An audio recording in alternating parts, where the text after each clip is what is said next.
Tashtile to everyone.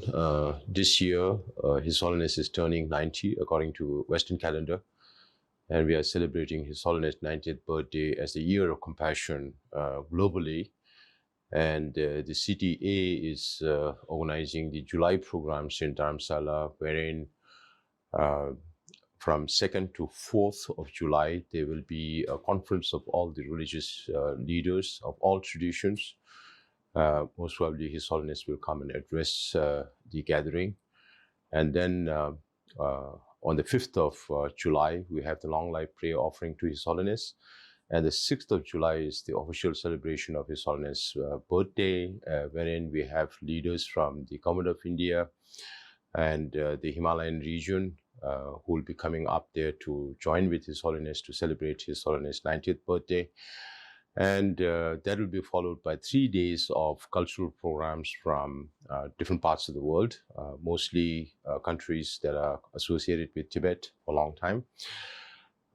Then through the year, since we are going to celebrate His Holiness' 90th birthday for the whole year, we have 2nd of September as Democracy Day, where we will invite many democracy leaders. And I'm also told that the ICT board members led by Richard Gere will also be in Dharamsala.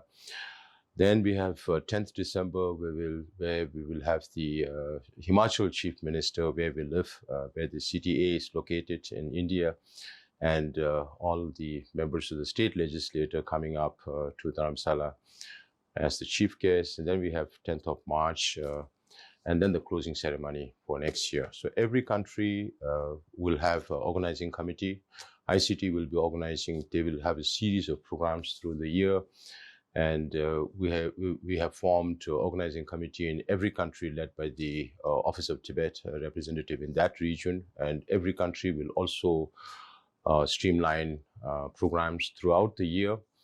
Over the last more than 60 years, His Holiness has traveled to more than 60 different countries and have been honored or invited by more than 300 different institutions and organizations. I urge every Tibetan or Tibet supporter to reach out to these organizations and request them to organize one event based on either of the 4 commitments of His Holiness Dalai Lama.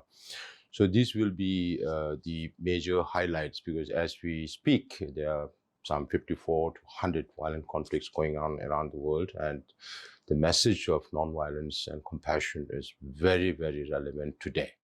So, of course, one of our responsibility is to reach out to the Chinese government. Until such a resolution does not come from China, we will have to reach out to the international communities. That is why I've been traveling a lot over the last 4 years, almost more than 6 months in a year.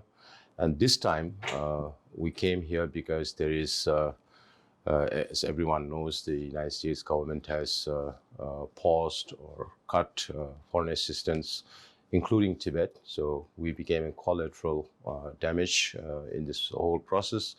That is why we have to now relentlessly work towards getting the funding back in track.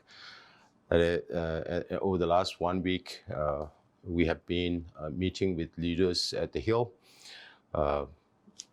Just to name a few, Yang Kim, Senator, the House Foreign Affairs Committee Chairperson, McCall, a former chairperson and present chairperson, Brian Mast. And then we also met with Balad's office, who is the chair of the subcommittee on state and foreign operations responsible for appropriation for Tibet. On the House side, also we met some Democrat leaders, including, of course, Speaker Emerita Nancy Pelosi. On the Senate side, we met quite a number of senators, including Senator Rosen. And just this morning, we met with Lindsey Graham. We'll be meeting Joe Wilson, Ted Cruz, and many other members. And Lindsey Graham is the president of the Appropriations Committee of the Senate. So all these meetings have been quite useful for us to understand where we are placed right now. We also had meetings with the State Department, and also had a lot of meetings with people whom we know for many years to get some inside information about what's happening in Washington, D.C.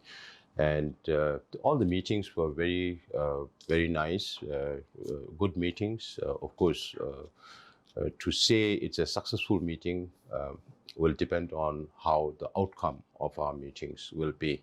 Once we are able to restore back the funding, then we could say it's a successful meeting. But all the meetings have been very, very useful, and all the members have been very, very supportive of the funding for Tibet.